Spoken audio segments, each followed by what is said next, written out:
2018.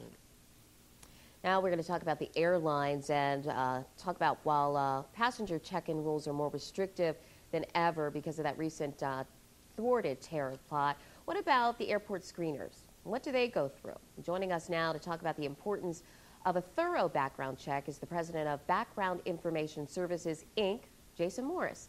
Welcome. Hi, how are you? I'm doing great, thank you.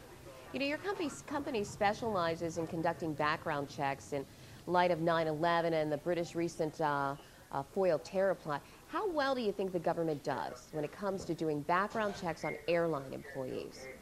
Typically, the government is utilizing FBI databases to conduct the criminal aspect of the background check.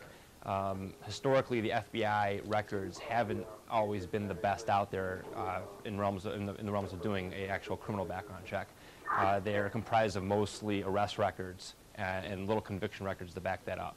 And it's actually quite different than regular companies would do background screening. What are some of the things that are looked at during a background check? Well, it depends on the scope of the job and the responsibilities within that job.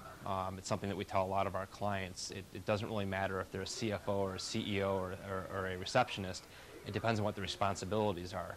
Well, so besides their credentials and their education, are they looking for some type of criminal history? Yeah, and the criminal history has to be within the scope of what the job is under the EEOC regulations. So if somebody has a DUI yet they're sweeping your floors, it's not really relevant to that job. Therefore, that person would probably be hired. Well, you say the FBI hasn't always had good records. What changes do you suggest should be made then in order to really avoid tragedies and terrorist attacks in the future? Well, what we tell our clients is the shortest distance between 2 points is a straight line. So the records are in the courthouses. So what we do when we're actually doing a criminal background check is we send a court researcher into every courthouse that the person has lived, worked, and went to school over the past, 7 to 10 years, and actually look for that name to see if there's a criminal record there.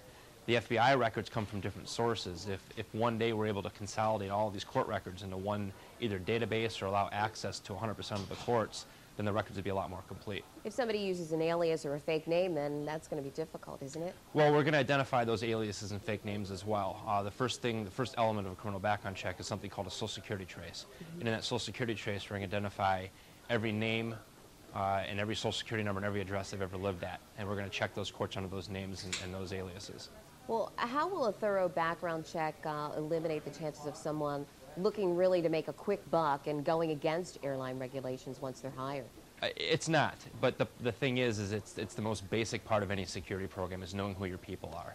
So you can have the most sensitive badging techniques and credentialing techniques and all the technology to make sure with biometrics that somebody has access to a certain area of the airport. However, if you're not vetting the people that you're giving that access to, then your efforts are for nothing. Now, the background check is done once before they're hired, but some airport employees are getting screened once in a while. Do you think that they actually should be screened, checked every single day?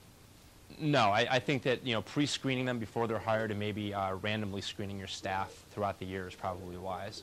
And then I guess it would be very important for them to know that you are going to do these random checks. Absolutely. Then maybe you'd weed out some of the bad seeds. Absolutely. And there's a lot of airports that are doing a very good job, and on top of what they're supposed to do under the government regulations, are taking it a step above that and actually hiring a private company to do a more thorough screen after that. All right, Jason Morris, president of Background Information Services. Thank you so much for joining us this morning. Thank you. Em? Thanks, Gwen. Coming up, we head down under with bestfares.com. We'll give you some hot deals on airfares to Australia. And we're also heading to outer